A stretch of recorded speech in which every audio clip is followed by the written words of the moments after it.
أعوذ بالله من الشيطان الرجيم بسم الله الرحمن الرحيم السلام عليكم ورحمة الله وبركاته. Peace and blessings be upon all of our respected viewers. Welcome to Ahlul Bayt TV, and today we have the debate show. This hopefully will be a very interesting debate, stroke discussion, dialogue between my two guests here today. The first of which is Terry Sanderson, who is the President of the National Secular Society. And my second guest today is Abdullah al Andalusi, who is a speaker from the Muslim Debate Initiative. Today we'll be discussing a very pertinent topic, and the title of that discussion is, to what extent should religion affect state? I would like to first and foremost welcome Terry Sanderson. Thank you very much for coming, and as well Abdullah al Andalusi. Assalamu alaikum. Thank you also for coming. So what I'm going to ask you both to do is to set your case to start off with.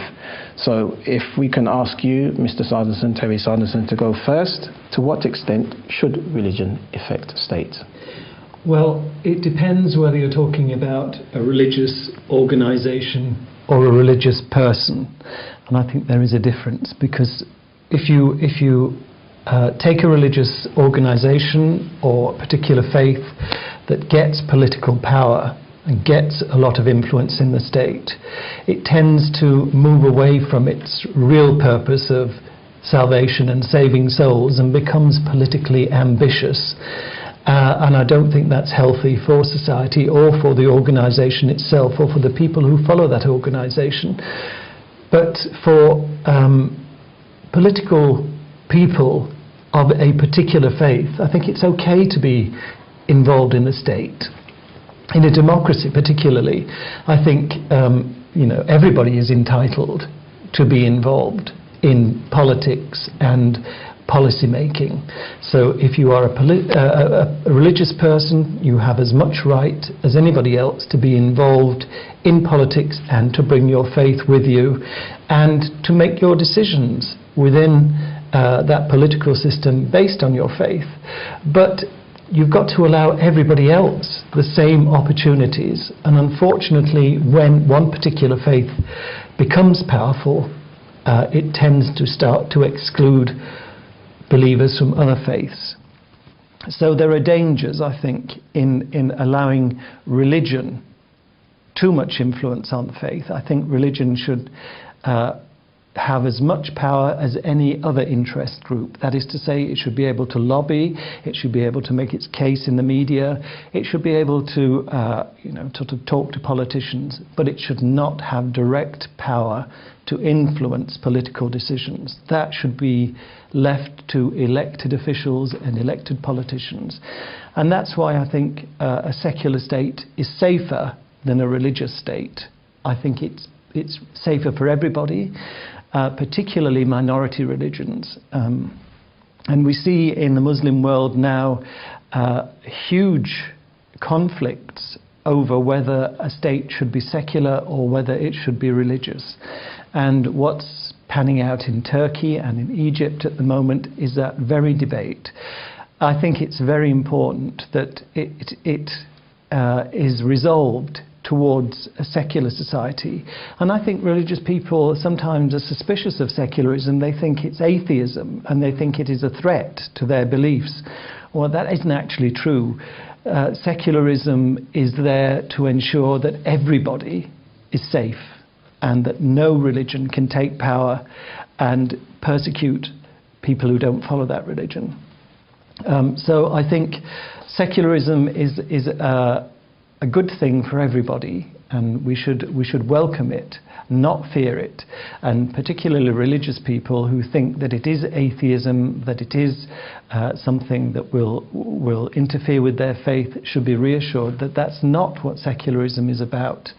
In Britain, we have an established church which is not secular, and the National Secular Society works towards getting that church disestablished, because it seems to indicate that the Church of England has a special place in this society that is not afforded to other faiths, and indeed to people of no faith.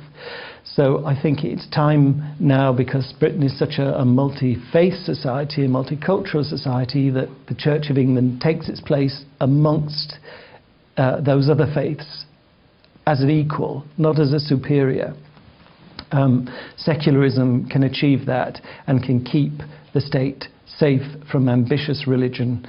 The history of the Church of England in this country has been oppressive. Its history is one of control, of repression, and of making sure that nobody else gets a real look in government. So I think that secularism could get that under control, and indeed it is doing. Secularism is gradually creeping in this country. The Church of England's power is waning, and I think that is a good thing. The Church of England should be there for its followers to provide the services that any faith should provide, that is to say, salvation of their souls, and to give them ceremonies like weddings and funerals. It should not be there to exercise political power that disadvantages other people. We're working towards that, and we think we're making good progress. So that's what secularism is to me. I think it's safe. I think it's a good thing. I think it's something that should be encouraged, and religious believers shouldn't fear it. Okay, brilliant. Thank you very much for stating your particular case. If I can come over to you now, Brother Abdullah al Andalusi, to state how you, or what your viewpoints on this particular topic are. Sure. I think that when we ask the question, should religion get involved in politics, or and to what extent, I think that we casually forget what religion is. Religion is meant to be about metaphysical values, and metaphysical means about the physical. So doing actions, what is wrong, what is right, what is ethical and not. And in this sense, there is all kinds of religions, even materialistic ones, and I suppose that the real debate is actually whether we should allow materialistic religions or non-materialistic religions to have a say in politics, or be institutionalized in the criteria of politics. And because all law is based on values. You can't have a law system without a moral value behind it, saying whether murder is wrong or right, or so on and so forth. And you find that there are so many different metaphysical sets of values. So whether it's natural right theory, utilitarianism, Kantian deontological ethics, the communists have their dialectical materialism, we have the Islamic Sharia, Catholics have Catholic social teaching, and so on and so forth. So there's also social Darwinism, and there was also another one that was used to define whether what was right and wrong for a society, how society should be organized. So the real question is, what set of values is safer or conducive to a society? And what I would say is that a community that believes in a set of values should have the right to live under those set of values. Because if you don't allow them to live under those values, you're denying them the fulfillment of their conscience, to live according to their conscience.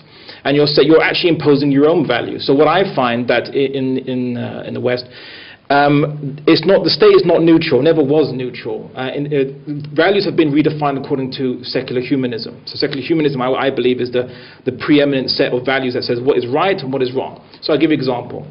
Recently there was a discussion about gay marriages, and they said that it should be allowed. Gay marriages should be allowed, and so on. But that's actually that's not the state being neutral to the issue of how humans should organize themselves. The state is now saying that marriage now means something that we're going to give it a different value or a different meaning to it, and now we're going to make this. Now we're going to implement this as law. Whereas marriage is a. I mean, sure, you can have people. They have already civil partnerships in the West between any two human beings, but this issue of marriage, same-gender marriage, is the state getting involved in the values of society. And when they now are trying to teach in school to children that gay marriage is an acceptable life path, that is also getting involved in the values. Now you're not being neutral to the value. You're saying this actually is an equal value to the what's called traditional marriage. Now, the state has been involved in the values of its citizens in many different countries for a long time, and I don't think that being a secular state makes you safer. I mean, let's look at the Muslim world. Most of these states, the vast majority of these states, are actually secular. And we see that, for example, Saddam Hussein was a secular ruler. When they implemented democracy and introduced Western-based identity politics, it became a hellhole of intersectarian violence and killing. You see, in a secular state, you don't have politics based on religion, but you have politics based on identity groups. So you don't need to fight in the name of Catholicism against Protestants, but you can have identity groups which are Catholic and identity groups which are Protestant, and you can still fight under a secular state. And we see throughout the world, there's been people have just found other things to fight for. I don't even think they were really having many religious wars just because their religion told them to do so. It was in the European past, but the European past has projected itself onto the Muslim world and onto all the parts on the world. And we see that secular states haven't done so well. So we see, like, in Kenya, under a secular state, 1,500 people were killed due to political instability, even though it's a democracy. Rwanda, 1 million people killed. Congo, 5 million dead. Again, secular republic. Nepal, Thailand, Mozambique, Burma, since it introduced democracy and secularism, well, it was always secular, but now introduced democracy, it's had 3 civil wars simultaneously in different parts of the country. Well, we only hear about the Rohingya. There's 2 other ones. Bhutan, Zimbabwe, Central African Republic, Colombia, Haiti, the list goes on and on and on through failed secular states where people just fight each other and kill each other, where they had not been doing so before. And what we find is that many of the traditional societies were based on cultural and religious roots, which caused a kind of foundational stability, even though it didn't represent all the minorities, but the minorities had an accepted place in those societies throughout history. We see Christians and Jews living under Islamic rule for 1,400 years, generally had lived in peace, security, and stability. And in fact, it was a recent article in a Jewish newspaper said that Jewish historians agree that if it wasn't for the Islamic world protecting Judaism, Judaism would have been wiped out due to the pogroms that were happening in Europe. So we see that for the Jews and the Christians, it was actually safer living under an Islamic regime. But unlike secularism, we don't believe in one law for all, that we should impose our value and our law system on other communities. So the Jews and Christians had their own legal system, their own recourse to their system. We didn't believe that on the name of egalitarianism, uniformity, everyone must conform to X, Y, and Z. No, but we believe that's totalitarian. And so we reject the Western model for how it imposes itself. Everyone must fit this common mold of this law. And we gave plurality of law systems to different communities. And I think that's a truly enlightened multicultural system that secularism hasn't been able to deal with. And also other issues that we ought to consider with secularism is secularism itself is not neutral.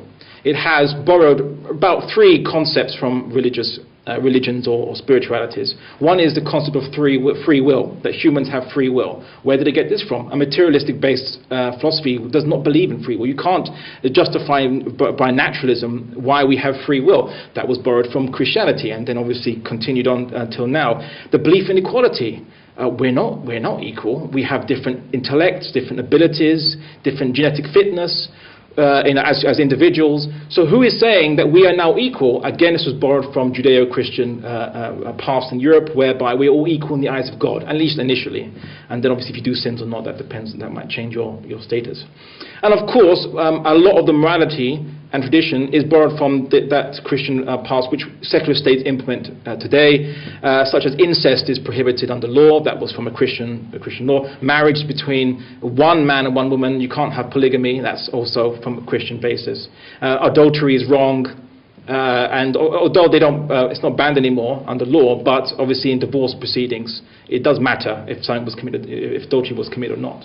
So we see that a lot of what has informed Western society and secular culture is not actually neutral, never was neutral, and a lot of it was borrowed from religious past, those religious values, especially free will and equality, which is metaphysical. It's not actually based on any science, if you want to look at it like that. And when it comes to implementation conversation of what is right and wrong, and the state has to make law based on what is right and wrong, it is not neutral. It has a basis. I believe it's secular humanism, which defines what can be shown to be right or wrong based on this particular basis of what is harm and benefit. Where without not taking into account that there might be other conceptions of harm and benefit, which are greater than just either the physical harm to the body or just placating the free will, which even as that concept itself is not actually based on any material consideration. So I think that there's a lot of holes in secularism. I think that the Muslim world has suffered greatly under secular leaders. And I think now that there is a debate amongst Muslims as to how we implement Islam, or how we get a state which can satisfy these rights. And of course, but the biggest consideration at the moment is obviously amongst Muslim world is of course that they are poor, they don't have much to eat, they don't have much resources shared with them. And this was as a result of a secular system, capitalism, which obviously has deprived them, caused concentration of wealth and many other such issues. So I think that secularism is not the panacea that can solve these problems. I don't think secularism is unique in any advantages it can give, and I think that secularism is contradictory because it's not neutral, and it itself relies on the inheritance of a religious past. Okay, brilliant. Some very interesting points by both of our two guests. We have a few minutes before we go to break, so I'm just going to give you a few minutes each just to, if you like, if there's anything that you disagreed with regards to what Abdullah mentioned, and then likewise, just for a couple of minutes, and then when we come back, we can delve into these issues in a lot more depth. Terry? Yeah, I think that secularism is not perfect, and it's not going to stop internecine warfare in any way whatsoever. If people want to fight, they will fight. But the point is that the state will not take sides in a religious war if it is secular. And I think it is very important that we recognise that in a democracy, a secular democracy, everybody gets their opportunity to make the law. It is not made by some secular elite. In the British Parliament, we have Muslim MPs, we have Sikh MPs, we have Hindu MPs, and we have lots of Christian MPs. And they make the law, they have their input, and it's not a sort of based on secular humanism. It's based on whatever decision and consensus Parliament arrives at. And so I think it's very important that we don't accept this argument that secularism is just simply humanism dressed up. We accept that religion exists in society and that it must have its place, but that place is not running the country. As I said before, religious individuals should be involved on the same basis that everybody else is, but religious faiths of one kind or another should not seek to run the government, because when they do, we can see in some Muslim countries like Saudi Arabia and Iran, when the religion is established, minor religions and other minorities are persecuted. And I think that secularism probably wouldn't stop that, but it would stop the state being an actor in those kinds of persecutions.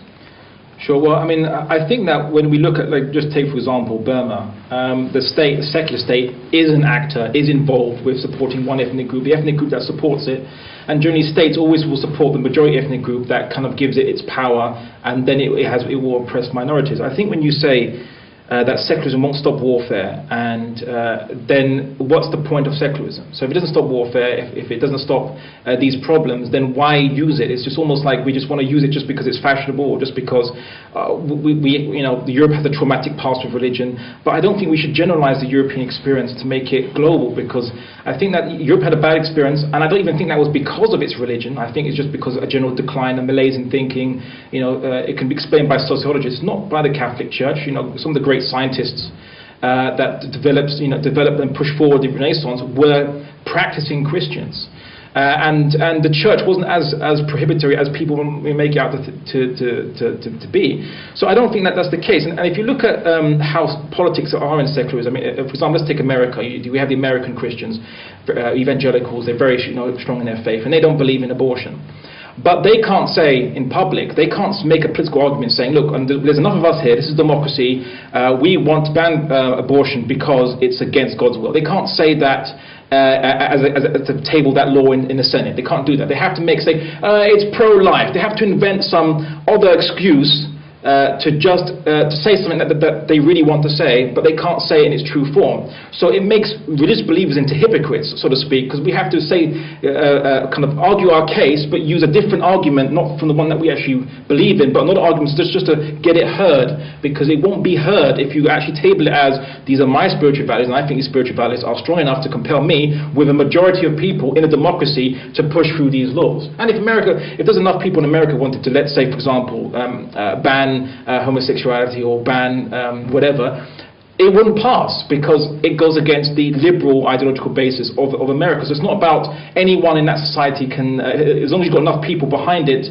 you can have your religious views and implemented law. There is something more fundamental than democracy and secularism, which is obviously this kind of liberal worldview, which is not neutral. It's liberal. It has its own particular viewpoint based on secular humanism, which mandates what is acceptable, what is not acceptable. And I suppose we are seeing now, in recently, for example, Catholic adoption agencies were forced to close down because if they didn't agree to adoption of children to gay couples, then they couldn't run their business, even though they weren't accepting state money. But in both UK and America, they had to close down. What about their right to live by their conscience? That's the problem I'm talking about with secularism. Okay, brilliant. As I mentioned, we have many points to chew over. We are due for a break, as I mentioned. When we come back, we'll continue the debate and discuss to what extent religion should affect the state. We'll see you soon. Assalamu alaikum.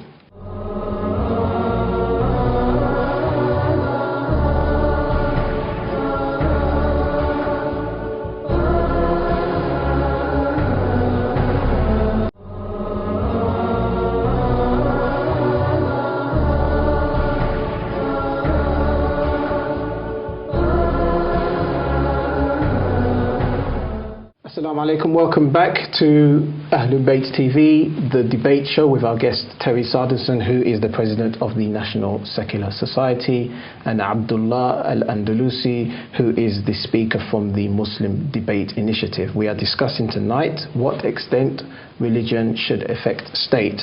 Terry, can I come to you, please? You mentioned how you felt that one of the benefits of living in a secular society would be that one religion wouldn't be overpowering on others. In this case, in the UK, would be Christianity, which of course has a long history of having quite a lot of power and influence on state and laws, etc., etc. Now, you mentioned the different MPs from different religions: Hindus, Sikhs, Jews, Christians, Muslims, and of course many who would probably consider themselves to be atheists. Now, how would such a parliament pass laws when people adhere to different beliefs, different concepts on something that Abdullah mentioned? For example, abortion. So a Christian, a Muslim and a Jew would more than likely be against abortion in many circumstances, whereas maybe an atheist wouldn't be in many circumstances. Of course, we cannot generalize, and etc., etc. So how are we going to come to if you like, a law when we have this kind of melting pot of different ideas? Well, you've got a recent example of how that worked with the gay marriage debate, because in that you obviously had a lot of religious resistance to the idea, the concept of the idea that gay people should be able to get married. And everybody had their say. The bishops in the House of Lords resisted it and eventually said, the democratic will is such that we are not going to be able to overcome this, and so therefore we will have to go along with it. There were some Muslim MPs in the Labour Party that voted for it, and there were some who voted against it. Baroness Varsi, for instance, abstained, I believe. So I think that it's complicated because Muslims do not always vote according to their religion. They sometimes vote according to their party allegiance. And I think that's healthy, that people should be able to make decisions based on their personal morality or the way they think this law should be, rather than being dictated to by priests or imams or vicars or whoever, bishops. And this law got through, even though a lot of people were very passionately against it. The debate was, I watched the debate, it was very impassioned. There were a lot of religious people, Christians and others, Sikhs, Muslims, Jews, who spoke very passionately against it. But in the end, the democratic consensus was, and it was a big majority, said, we're going to have this. And that's the way it's gone. But, you know, your point about America never ever being able to make abortion illegal. If you look at what happened in Texas last week, they more or less have made it illegal there. There is a very strong Christian influence in the legislature in Texas, and the governor, Rick Perry, is extremely religious. He's an evangelical, and he was determined that this law would get through, and it did, despite the fact that, you know, it was talked out at one stage by one of their opponents. Eventually brought it back and it was passed. So in effect, abortion is more or less illegal in Texas now. I didn't say that they couldn't make it or they didn't make it illegal. I'm saying that how they had to argue is they couldn't, you know, say in the various government institutions, we want to make this illegal because we believe God has said that it shouldn't be, that shouldn't go ahead. People shouldn't be allowed to abort. No, they had to say it's pro-life. They had to use a secular argument, otherwise it wouldn't be accepted. And that's what I was arguing. That was the problem, that why do we have to be hypocritical? Why do we have to have two faces? One was what we actually believe, and the second one, a secular argument just to have our interests heard and our interests taken seriously. That was actually my point. So I don't doubt that it's actually illegal. But how did they get to that? They couldn't use their religious arguments. They couldn't cite their religion. They had to cite some quasi secular argument. And you said that individuals shouldn't be imposed upon by, I suppose, religions or perspectives and so on. But what about Lillian Liddell, who was a registrar and refused to conduct a same gender partnership, citing that as her religious conviction? She didn't say, I'm going to prevent these people from having their civil partnership. She just said, I don't want to be involved in it due to my conscience. And she was basically castigated for that, you know, fired. Gary McFarlane refused to be a counsellor for a gay couple, citing his religious conviction. He was fired, and so on. Hotel owners didn't want to have they actually said they didn't want to have a couple who weren't married. Not necessarily they were gay, but some people say it was because there was a gay couple, and they cite their Christian conscience, that it was their private property, it was their hotel. They should have a choice to live according to their conscience or not. And they were basically, you know, taken to court, and you know they lost the case. Where is their right to follow their conscience? They weren't stopping people or forcing people to follow their will. They were just saying we don't want to be a party to it because it goes against our conscience. But when they did that, they faced the kind of legal repercussions. So are you saying that if the law could eradicate these loopholes, so people were not persecuted? Of course, we have the case with the discussion with euthanasia as well, and doctors not being forced to, help somebody to die. Let's say because it goes against their conscience. If we could close up these loopholes such that if I own a hotel and I don't feel comfortable having, let's say, a gay couple on my premises sharing a room for the night, the law will not persecute me for that. If I do not want to conduct a same-sex marriage because it's something I don't recognize as a registrar, and the law won't persecute me for that, are you saying you'd be comfortable then?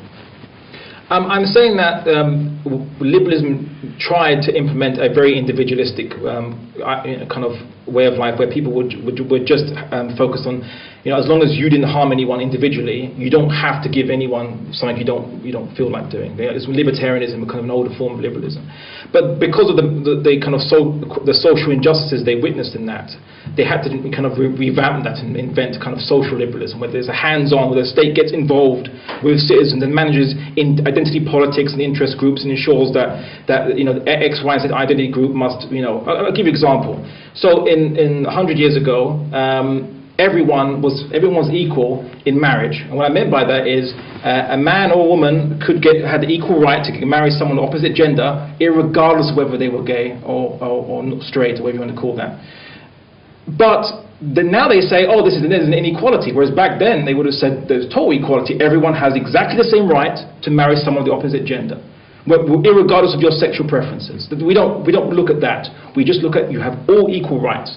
But when they invented identity politics, they suddenly became, this was women, these were black minority ethnic groups, this was white group, this was X, Y, and Z group, this was gay group. And now each have special interests which have to now be equal and made equalized and so on and so forth. And that's where the totalitarian nature, the imposition of a one law uniform for all, where everyone must be treated equally according to their identity, which contains values which other people might not accept.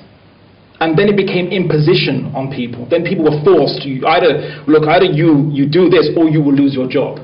So what you said is, yeah, wouldn't it be great if we lived in a world where people could live by their conscience? Yes, but liberalism or secularism can't deliver that, or it can't protect you from that. In fact, it's because of liberalism, which is the underpinning kind of ideology behind the imposition of secularism in the West, which has made us into this situation. So I argue that if we had a community, I'm not necessarily arguing for the West, but in the Muslim world, a return back to a plurality of communities whereby if you didn't believe in Sharia, no one forced it on you. You live according to your way of life, and we live according to our way of life. Lakum dinakum waliya din, as the Quran says, to you your belief, your way of life, and to me my way of life. And secularism just can't do that, because it says it believes it's universal, it believes everyone has to conform to its set of equality, and people get forced to do things that they don't want to do, and that's my problem with it. Well, I think that you've just described theocracy, actually. When religion is in charge, you cannot do what you want to do if you don't agree with that religion. You have got to do as you're told, because one religion is completely totalitarian, and you can see it in so many Middle Eastern countries. And as for the issue of human rights, well, I think we have to give an example of this. Yesterday, Channel 4 announced that it was going to do the call to prayer during Ramadan, and there was a big reaction against that. Yes. And an awful lot of anti-Muslim sentiment came creeping out all over the place. And I found it very shocking. And a lot of those people, if they owned bed and breakfasts, or if they were registrars, they would love to say, I don't want Muslims in here. I'm not marrying Muslims. Why should I? And, what would you say about that? Would you be happy if they could impose that kind of injustice? Because they're saying, it's my conscience. I'm conscientiously opposed to Islam, and therefore I will not deal with Muslims. Would you be happy with that?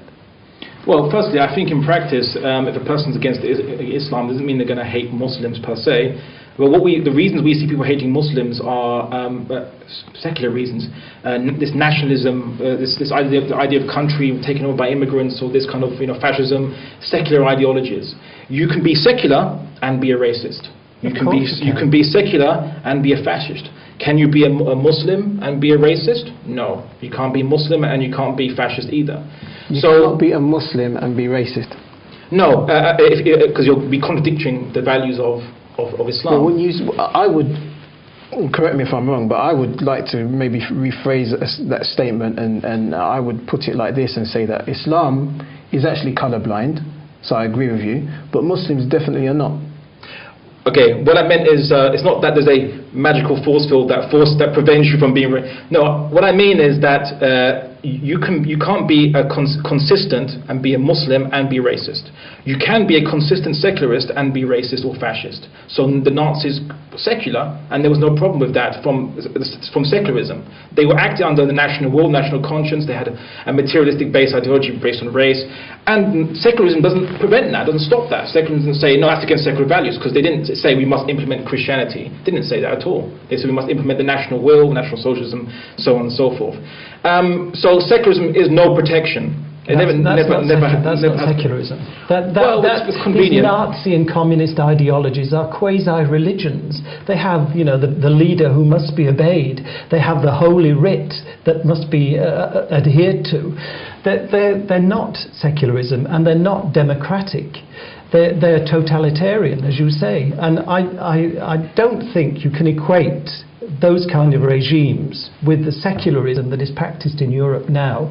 The French model, for instance, although you may not like it, is a form of secularism that holds that society together and makes sure, in theory at least, that everybody is equal. And I think unless you're Muslim, of course, where they ban the niqabs, they ban public prayers. The minaret is banned in Switzerland. Niqab ban's actually spreading throughout Europe. You can't wear hijab. A woman just wearing a head covering and going to school. And this is one of the biggest dangers of secularism, because there's nothing. You could say to protect secularism, this is necessary, and this was upheld by the European Court of Human Rights. The European Court of Human Rights never said no, that's against people's rights. They said, okay, on the basis of protecting democracy and the basis of protecting secularism, that's fine. So this is my big fear about secularism. It is used as a stick to beat ostentatious religious observance, i.e. a Muslim practicing Islam or a Christian practicing Christianity. This is my fear, because which I see it, and I suppose when it comes to the issue of what I'm describing, a theocracy. No, a theocracy means clerical rules, so ruled by clerics. In Islam, we believe that the leader does not have to be a cleric. He can be a good leader, good politician, but he doesn't have to be a cleric, and he's not infallible, and so on. So we believe that even the clerics, we believe, are not infallible. They disagree amongst each other. They debate. We change different Islamic opinions, and so on and so forth. So Islam is not a theocracy. It's probably more a nomocracy, a rule of the law, rule of the Sharia, as opposed to a theocracy. And if you look at it, if you think about it. You mentioned the issue about religion. You're saying that the fact that the Nazis were following a kind of religion, but then your definition of religion is extremely loose, such that it incorporates materialistic based ideas. And I could now say that secular humanism is a religion as well, because the Nazis, they didn't believe in some spiritual power that ordains a divine law which must be implemented. They didn't believe that. They said it was the will of the people, focused through the leader, that individuals only exist via the existence of a state. They came from a democratic liberal society, the Weimar Republic, Germany, who voted them into power, and the Germans were mostly behind them. They were a secular ideology, and secularism could not prevent that. Okay, so Terry, you said no to that particular point. Yes. How would you define, for example, Nazism as a religion? How would you justify that? Well, I didn't say it was a religion. It's a quasi-religion. It resembles religion in its structure, in the sense that you have Hitler as the God figure who must be obeyed, who makes the rules by fiat. He has a book, Mein Kampf, which gives the guidance that people must live by. And yes, he was brought into power by democracy, which he then abolished. And this is the way of all dictators. They often use democracy to attain power and then abolish it. And I think I heard a quote by Prime Minister Erdogan in Turkey the other day, who said, democracy is like a bus. You use it to get to your destination and then you get off. And that, to me, is an indication of somebody who's heading towards a religious state that wants to control everything and abolish democracy. I worry that the Nazis are often kind of invoked as examples of secularism in action, but they weren't democratic in any sense of the word. And I think that if we want to live together, human rights are a good basis to do it. We've just heard a demolition of human rights, the idea that human rights takes away religious rights, but they don't. They protect religious rights in the same way that they protect everybody else's. And when two rights, or two groups of people, in this instance gay people and religious people, when they feel they have conflicting rights or that they want different things, somebody has got to decide who is going to have what. And when you're living in a community that has human rights as a basis, which we do now, our law is based on human rights. We have brought the Human Rights Act into our legal system, and every law that is passed here has to be compliant with the Human Rights Act. And I think that is good, because it makes sure everybody is safe. It's a form of secularism. And when, in the gay rights battle, religion says, you are taking our rights away from us, somebody has to say, well, whose rights are most impinged on by this issue? And you mentioned the Catholic adoption agencies. Well, I've been involved in that case, and I think that if you have a law that says that gay people are entitled to exactly the same rights and services as everybody else, then you can't suddenly say, except this one.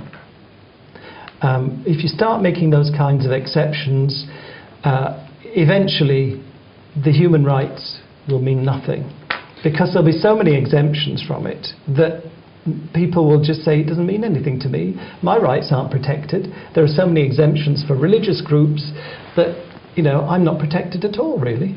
And the Catholic adoption agencies are a public authority. They are subject to the Human Rights Act. They receive public money, and yet they want to exclude a group of people who are protected specifically under the Human Rights Act. How do we define the Human Rights Act, though? Isn't this what we're trying to discuss and find out here?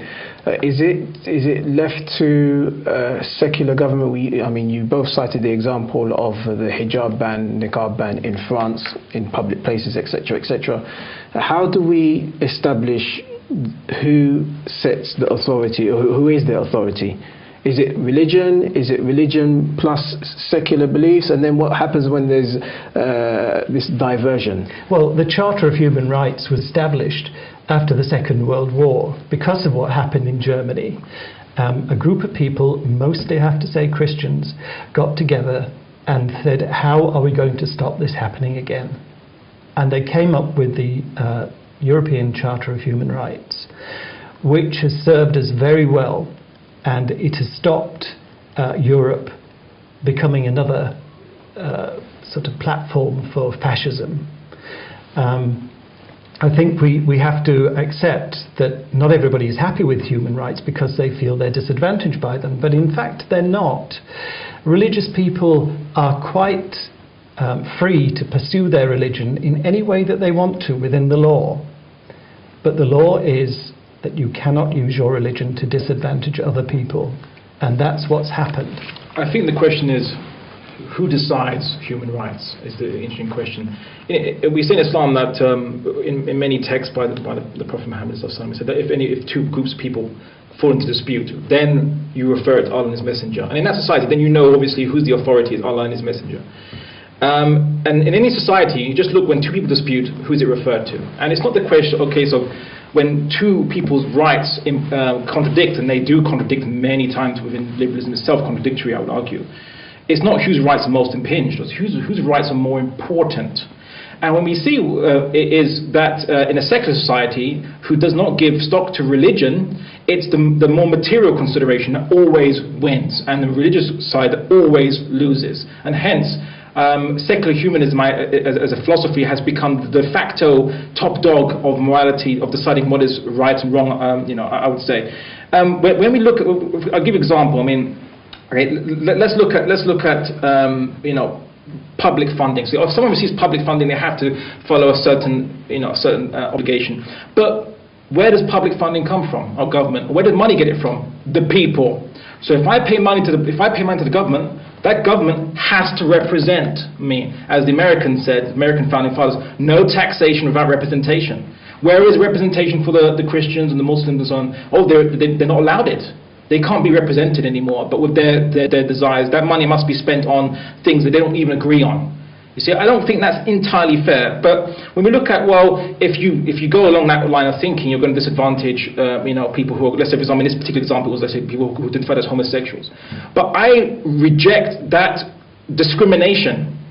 How can we delineate a group of human beings by their sexual preference? I think all human beings are equal. I don't even look at humans as black, white, gay, X, Y, and Z, heterosexual, bisexual. I just see humans.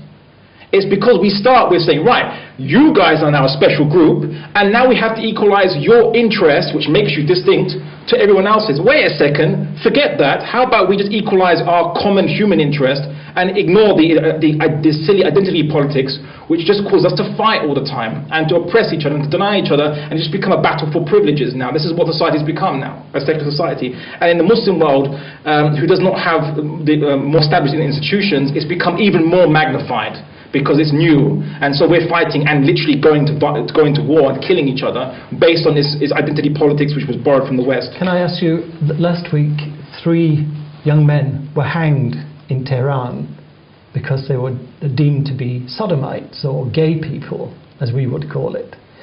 How were they identified? Who decided their identity in order to bring them to justice? Well, I don't know about that case, and I don't know about how. Not the first case. But I don't think generally amongst the Muslims we accept Saudi Arabia and Iran as some pinnacle model of Islam, or even a model of an Islamic state. There are huge differences of opinion on the matter, and the majority opinions are against these states, because in Islam there's only been one model, which is the imamate or caliphate. We never had any other kind of model, and these models are very new. Iran's democracy. It has elected officials. In fact, it almost resembles the British system, where it has a head of state and you have, democratic elected officials and so on and so forth. But there's something else I'd like to get to, which was this idea that a religion will control everything. The caliphate, or even the Prophet Muhammad, when he was the leader, he never controlled everyone's virtues, or ensured everyone did all their prayers and so on and so forth, and whipped them if they didn't. And we project this kind of, religion must be totalitarian, but really we're projecting the Western experience of implementing any ideology, which is, right, our law is one law for all. That's totalitarian. But they say that's enlightened. I would say, thank God Islam, we don't believe one law for all. We believe that God has given a Sharia to every people. Sharia just means law in Arabic. I would also say that when you mentioned earlier that the Nazis had a quasi-religion, that they had the Führer, which his word was to be followed, and they made laws, and they had a divine writ, was his edicts, whatever. Well, firstly, the Führer could make mistakes, and the Germans did advise him, and they did it to correct his war policies and so on, or they tried to anyway. But what you described also could be nationalism. Nationalism, belief in my eternal country, my eternal state. You have symbols. The parliament makes the law. You cannot disagree with the parliament. You disagree with them, but you can't go against that law that they make. You have to follow that law. We don't have divine writ. We have statutes, and America has its constitution, and that's its holy book. Right? So if you want to look at it like that, then all countries in the world are having a religion, and secularism just doesn't exist. So I think that we should maybe look at the reality of the matter, that really it's not about being neutral or not. There is no neutrality. Now how do we live in a world where neutrality is impossible? I say live and let live. Unfortunately, others don't. Okay, we are due for a break. When we come back, we need to maybe explore in a bit more detail how you both feel we need to move forward. I think we've heard from Terry a little bit about how he feels the way we're moving away from religion more to a secular society is working. You will hopefully be able to give us an alternative as to how you feel religions, Islam, Christianity, whatever the religions may be, can influence politics, and maybe how these minorities can be safeguarded and feel safe within a non-religious state. So join us after the break. Assalamu alaikum.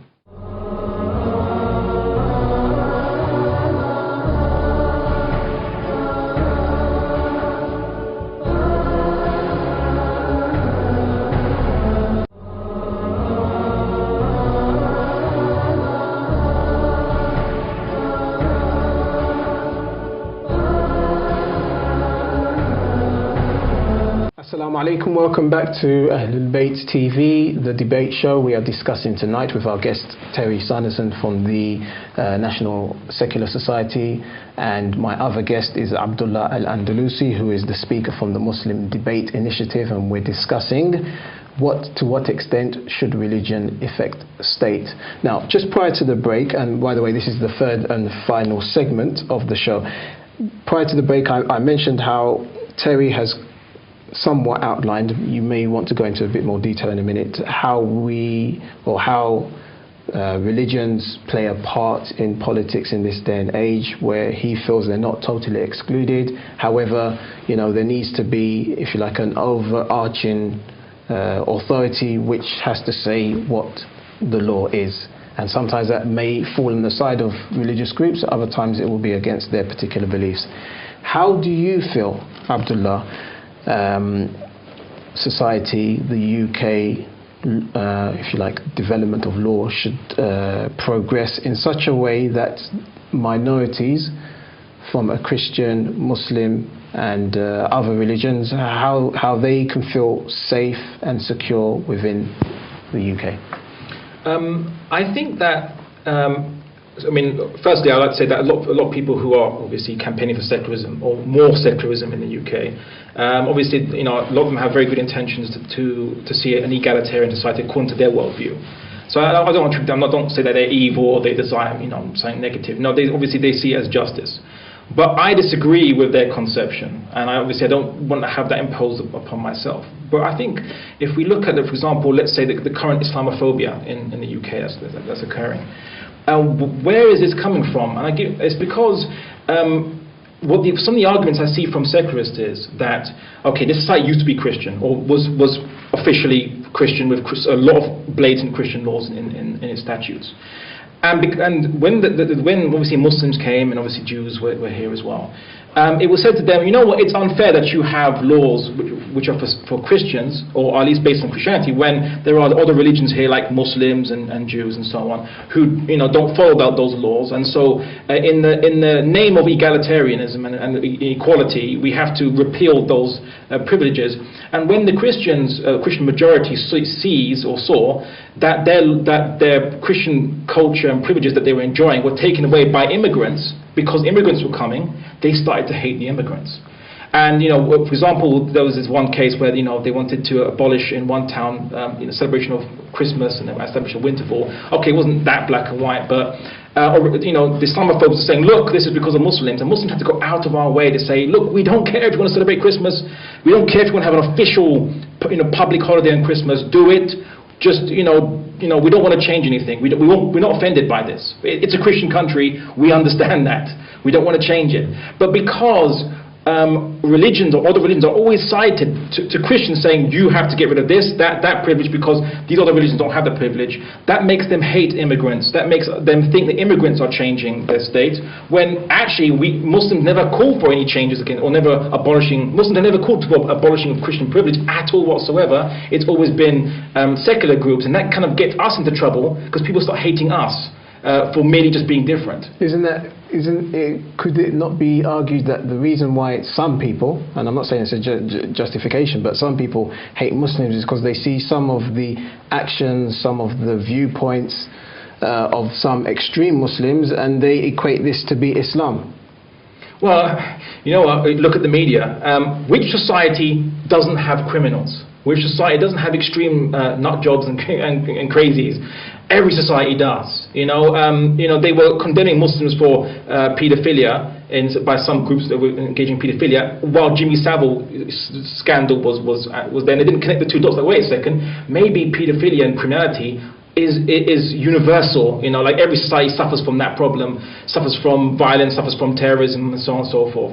They never connect the dots. Why? Because the media will always show what is more sensational, what sells more newspapers, and that is, you get that crazy nut job on the front paper and you will sell newspapers. Hatred is a very powerful emotion. It sells newspapers. And so we have people who represent, there are Muslims who can have wedding celebrations with more people than this particular guy has in his group. Yet he gets front page, coverage on the TV programs and so on, even though he's not represented. Don't need to say his name. But that's the problem. That's what makes people hate Muslims. We can't get rid of our criminal elements. If you can tell us your magic secret of how you get rid of criminals in your society, then we're happy to eliminate in our community. But you can't do that. So now we have to live in a world where we can't do that, but the media are always going to be hunting for those people and making it 10 times big for the kind of states that we live in, and making people hate Muslims. And I think that's a problem of media, not a problem of Muslims. Sure. Okay. So Terry, tell me, how can you justify this concept of equality when minorities inevitably are going to be affected by certain laws whereby they can no longer practice according to their own religious beliefs? Well, it depends what you mean by practice their religious beliefs, because that right is actually protected specifically in the Human Rights Act. No religious group can be stopped from worshipping in its own way as long as it stays within the law. For instance, if an African religion came over here that wanted to sacrifice children as part of its rituals, that would be against the law, and they wouldn't be able to do it. But if you're doing harmless religious practices, as Christians and Muslims, Sikhs and Hindus do in this country, in their temples and mosques and so on, the law will not interfere with you. It will protect you. It will say anybody who tries to take that right away from you is breaking the law. So if I'm a priest and a gay couple come to, and we're using that because it's quite a vivid example, come to the church and say we want to get married. Gay marriage is now recognised as in law, and he says, well, this is contrary to my beliefs, I cannot do it. The law, as it stands at the moment, specifically says you cannot get married in church. Gay couples cannot get married in church or any other religious building. So if you're a registrar and you are, if you're a registrar, and you're a government official, and that's what you are. Whether you're a Christian or whether you're an atheist, you are a government official who's been given a job to do, and you're expected to do it. And there's no exceptions. So is that equality? I mean, can we not have a provision whereby you would say, okay, we have 10 registrars at this particular centre, and there are 7 who don't have a problem marrying a gay. So is that particular individual's rights being safeguarded or not? Yes. How? And well, for instance, say somebody came along and said, I don't want to marry black people. I don't want to marry Jews. If they come here, somebody else will have to do it. How would you feel? You would feel humiliated. And that's the way that gay people feel. They feel that they're humiliated, they're second-class citizens. The law says we're not having second-class citizens in this country, and nobody is going to make them into second-class citizens. You're welcome to be a Muslim or a Christian and to worship in your own fashion, but you are not here to take rights away from other people. That's where the line is drawn. I interject. What if the person said, okay, I want to marry any person of the same gender, whether they are both heterosexual or both homosexual? Because whether they're heterosexual or homosexual is not the point. It's the gender of the two people, which is the point of marriages, is two people of different genders getting married. It doesn't matter their sexual proclivities. That's not what we're looking at. We don't care about that. I don't care about that. So, but they are forced. Again, they will be forced to do something against. They will all lose their job, despite the fact that they pay taxes, and all their fellow Christians, Jews, Muslims, whatever, pay taxes to this government as well, and they're not having their views represented. I also say that you said something that we all have a right to follow our religion as long as it's within the law, and then you brought the example, obviously, people killing each other in the name of their religion. Okay, look, killing exception, because killing is killing, right? What about people who don't want to kill, who just want to wear hijab to school, who just want to wear niqab in public, who just want to have a minaret on their mosque like anyone else can have a tower or a steeple or so on, or who just want to refrain from adoptions, giving adoptions to same-gender couples, for example, let's say, irrespective of their sexual proclivities. They are prevented from doing so within secular regimes in the West. This is, what about their rights being impinged? Now, I've always mentioned about identity politics. When I talk about people of religion, I don't mean that you're an identity group of people who are Muslims, identity group of Christians. No, I'm talking about people following their conscience within a narrative that's socially recognized, i.e., you follow a set of ideas, and we know this phenomenon is Christianity, that's Islam, that's Judaism, that's communism, whatever, and we respect your right to follow your conscience. Even a fascist. Look, as long as he doesn't kill anyone. But suppose a fascist works in the registry office, doesn't want to marry black people, doesn't want to marry anybody who's foreign. Well, I would say that in terms of a fascist, in this country, fascists aren't banned, right? Even in this country now, you can be a fascist. We've got fascist organizations protesting and demonstrating in public, which is a problem. I would say that that's a contradiction within your society, how you deal with fascists or not. But you said conscience. They claim that is their conscience. Well, if they don't want to do it, then they don't have to do it, really. Are you happy with that? Well, look, I don't want to live in a society where people are forced against their conscience. As long as he understands the role or she understands the role of their job. So if they say, I'm going to be a doctor, but I hate the sight of blood, well then you can't obviously be a doctor or be a surgeon. Then you shouldn't go into that job. But if you can do that job, you want to follow that job, then and if you don't want to marry people because of X, Y, and Z reason, then you might not get a job in the first place. So exactly that is exactly the argument. Why are they in that job if they don't want to do it in its entirety? Why are they seeking to do that job when they know that they're going to have to go against their conscience? I think it's like people working in supermarkets who are saying, I don't want to handle alcohol, I don't want to handle pork. We had a case of a Jewish woman who went to an industrial tribunal because she had applied for a job at Marks and Spencer's as a food taster, and when she got to the interview, she said, I don't want to eat pork. And they said, well, you can't have the job. She went to an industrial tribunal and they said they've denied me the job on religious grounds. Well, of course, the tribunal said, well, that's silly. Sorry, it's chucked out. Where does this end when you start saying conscience must rule and anybody can do anything as long as it's according to their conscience? No, that was just an advice, I think, to the kind of in Western society about you could solve a lot more problems if you let people live by their conscience, and the disruption to society would be very, very small. No, you would create mayhem. Because generally, there's no religion that says, right, well, we won't marry black people to white people or X. There's no religion that says that. There's no belief system. The law said it in America at one time. There were miscegenation laws in America that said black people could not marry white people. Sure, I don't doubt that. But I'm not saying that. I'm saying that in terms of religion, there's no people can't cite a case. Well, Christianity says this, or Judaism says this, or Islam says this, or X, Y, and Z. I'm just saying that basically what you're getting is that the recognized religions, or religions that almost all the religions anyway, don't believe in these things, and there's no harm. And according to the Western basis of it, there's no harm in them practicing beliefs or abstaining from doing actions which is according to their beliefs. And there's no harm to them, but there is great harm to the people who they don't want to serve in public services. Well, they're not killing anybody. They're not stopping people from doing X, Y, and Z. It's about dignity. It's about the right to have the same services in public service that everybody else has.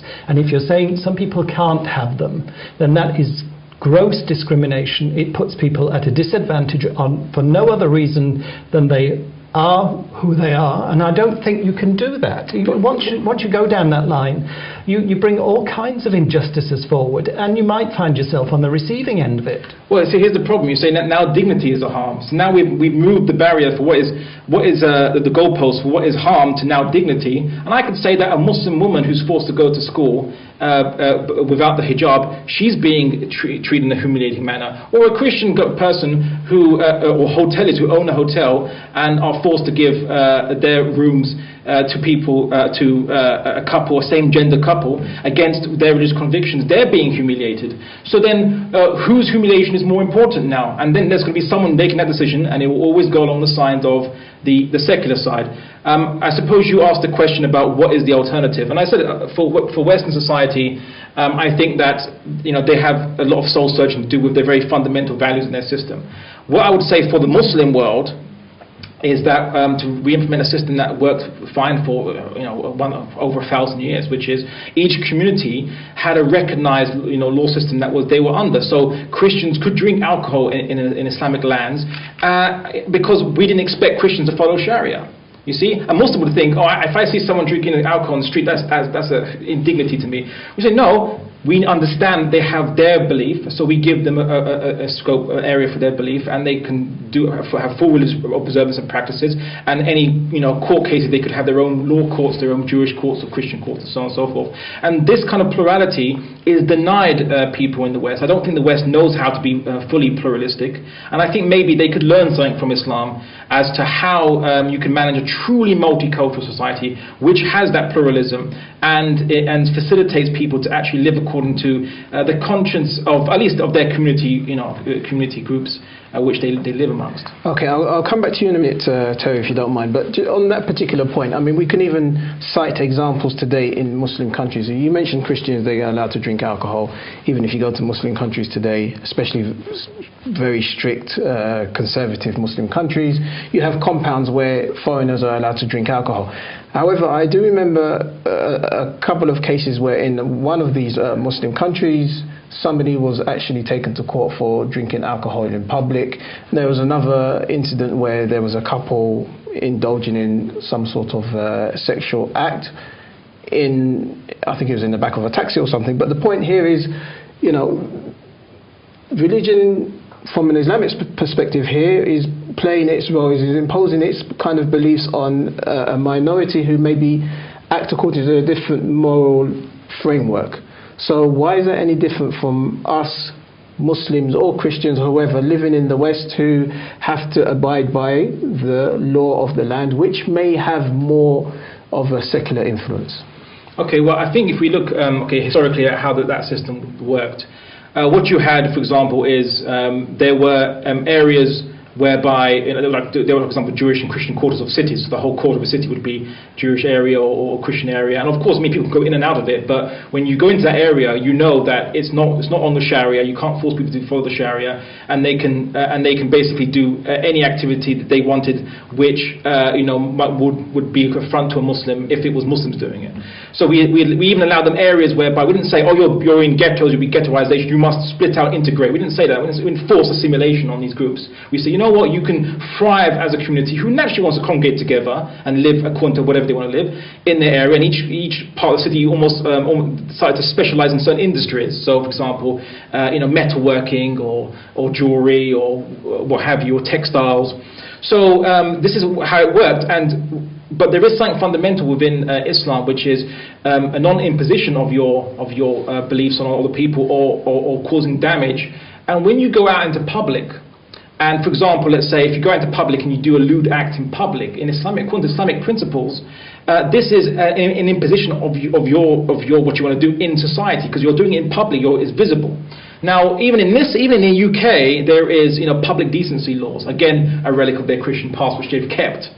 And technically, you can't do that even in the West. You cannot do this. And why is that? It's because they understood the same thing that Islam understood, which is that if you do certain things in public, you affect society, and you can actually endanger society. This is why you can't, they have regulations on when you can advertise alcohol, advertise gambling, or advertise drugs, smoking, and so on and so forth. So there are limitations on these things, because they realize that there's a correlation between what you make publicly acceptable and how people behave. They realize this, which I think poses a problem for their own philosophy of liberalism and the individual, because the individual can be affected by society.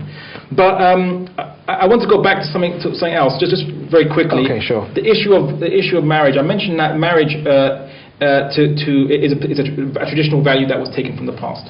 And then to say that a marriage can now be between people of the same gender is imposing a particular value. I could also argue, for example, that why don't people call for marriage between more than two people, like polygamy? Why not legalize polygamy? According to secular humanism, there should be no reason to everyone's consenting. What about incest? Why don't you allow people to marry incest? I know people might say maybe there's some genetic defects, but most people won't suffer from genetic defects due to incest. It's disgusting. But these issues, they say, well, it's okay to do one thing, but it's not okay to do something else. Again, I think the West is confused. It's part tradition, part secular humanism. It doesn't know where to go with these things. Sure. So I think these are, and for the state to say, you know what, this is acceptable. So same-gender marriage is acceptable, but polygamy is not acceptable. And of course, incest is not acceptable. It's arbitrating what is good and what is bad. So now the state becomes a religion, and that is real fascism. Okay, so Terry, what about the point that when we talk about a secular society or moving towards a more secular society, we can't negate the fact that the whole heritage is English law as we understand it today. It has been based on Christianity through the centuries. Yeah, that's true. And it still has an awful lot of Christian influence within it. But society is developing and we're changing. And as knowledge increases and science explains more and more, we are developing society in that way. The law changes. A lot of Christian law has been abolished. The blasphemy law, for instance, was abolished only, 5 years ago. And that was specifically a Christian law that was being done away with because we reasoned that it had served its purpose and was no longer valid in a secular society. And I think that that process will continue. A secular law will continue to develop, and it will be based on human rights. And this is a good thing, as far as I'm concerned. You know, human rights are a new concept in the way that we've enshrined them in law now. But it's a concept that I think will benefit everybody, and the decision to bring it into British law was made through rational debate, long rational debate. Every aspect was looked at in Parliament. So in other words, religion is pretty much void and obsolete? No, not at all. The religious voices were involved in that enshrinement, and you know the bishops in the House of Lords tried very hard to get religion exempted from the Human Rights Act so that they didn't have to observe it.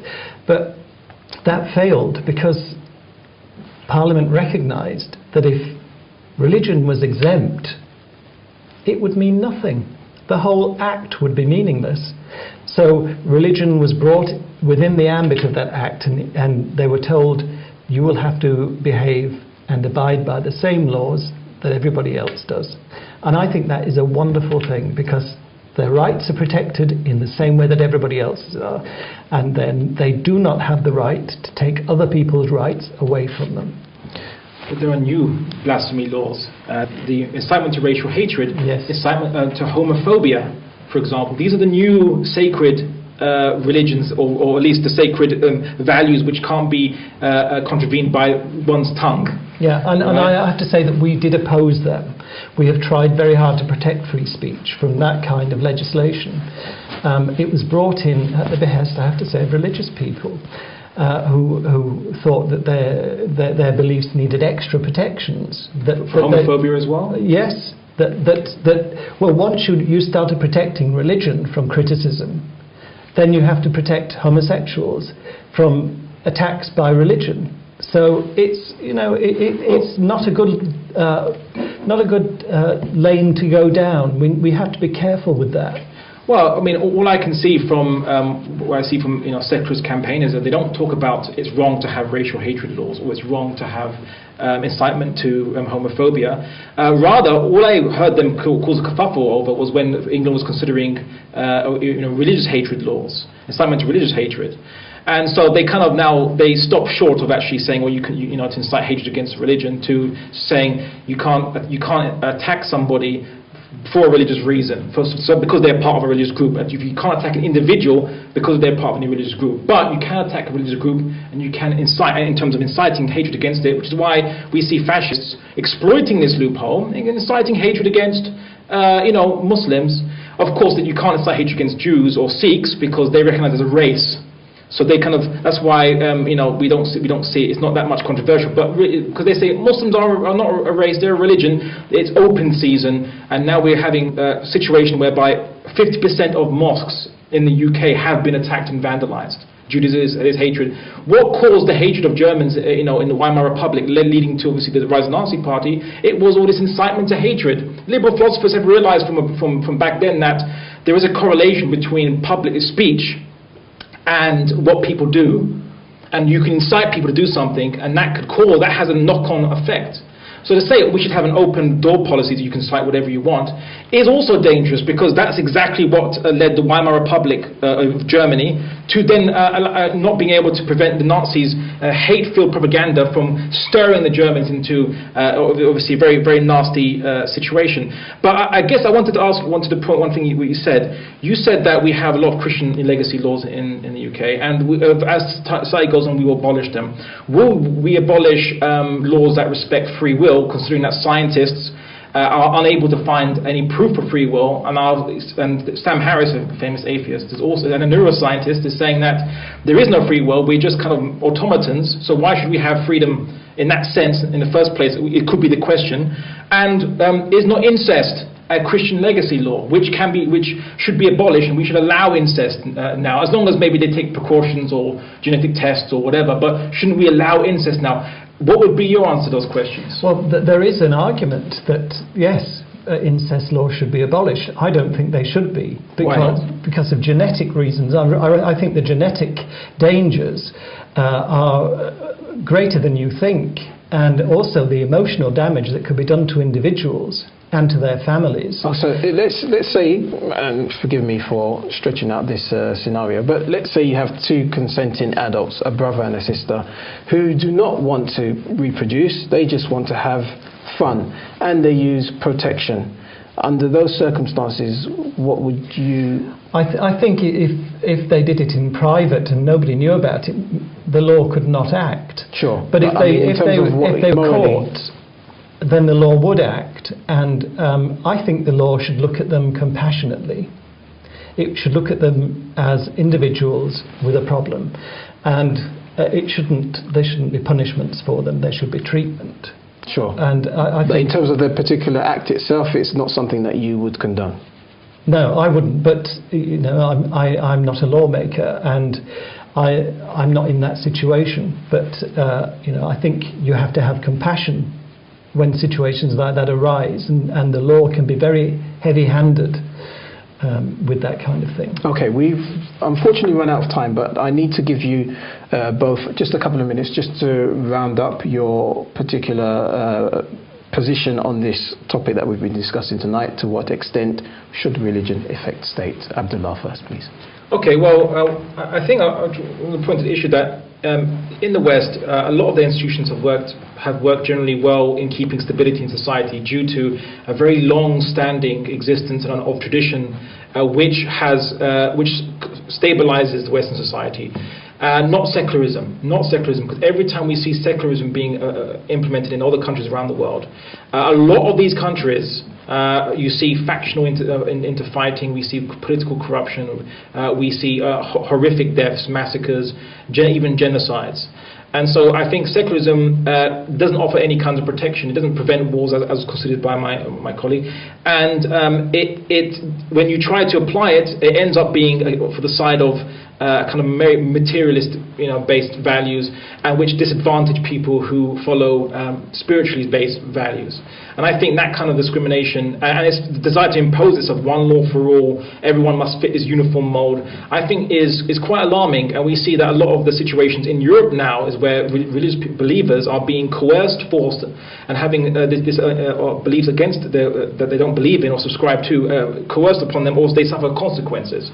And I think that's a problem with secularism. I think that, as we saw, that incest is wrong, and it's in the moral mind now. It's wrong because of a Christian legacy era. Obviously, for Muslims, we have our own obviously tradition, but to the secular mind, they can't objectively find any way to say it's morally wrong if a couple who are brother and sister but use protection and X, Y, and Z. How is that morally wrong, or why should it actually be outlawed? There could be, if you have enough people wanting it, they might even have to allow it. So really, it's religion that believes in free will, the religion that believes that established these morals, religion that believes in equality, which we depend on. And if we really go down that path of secularism to its logical extent, we're going to end up possibly in a very nightmare situation of a very materialistic worldview, where either it's social Darwinist, where you have eugenics, which was the reason you cited for looking to incest. Maybe the child won't be very good. What if it's a husband and wife who are not brother and sister, but their genetics are such that if they had children, it would be a defective child? What do we do then? Do we ban them as well by that same logic? These are the same kind of problems. So you're, in a nutshell, you're saying that religion should play a greater role in defining law? I'm saying that religion always has played a role. The only question is which religion it plays this role, and does it allow and does it tolerate the existence of other religions, other religious communities who believe in spiritual religions and not maybe in the materialistic religions? Do they have a right to live according to how they want to live? So here in the UK, Christianity should continue to play a role and take into consideration other religions that have a metaphysical dimension. I think that the British government continue to realise that religion and Christianity needs to play a role, and the politicians have said this because they realise that a pure secular society it would just be too chaotic, too contradictory, and unworkable and unfeasible. Terry. Well, one of the best examples of secularism is America, where since their foundation, they've had a secular constitution which has served them very well. It doesn't in any way, as we know, suppress religion. Christianity is very powerful in America. Islam is completely free to organize itself as it wants to. And this is a good example of how a secular state can work, and it does work. And I think your argument is so full of holes about how wonderful a religious state would be when we have example after example after example around the world of how horrible religious states can be, how persecutory, how bloodthirsty, and how discriminatory they can be. So I don't think your model would suit most people. Secularism, at least, is viable and plastic. It can be moulded to fit the circumstance of a given nation. So, okay, brilliant. Thank you very much indeed, Terry Sanderson and Abdullah al Andalusi, for the discussion tonight. I hope you've enjoyed it, and if you would like to make any comments, you can do so on our Facebook page, Ahlul Bayt TV, or you can tweet us as well, Ahlul Bayt TV. Thank you for watching. Assalamu alaikum wa rahmatullahi wa barakatuh.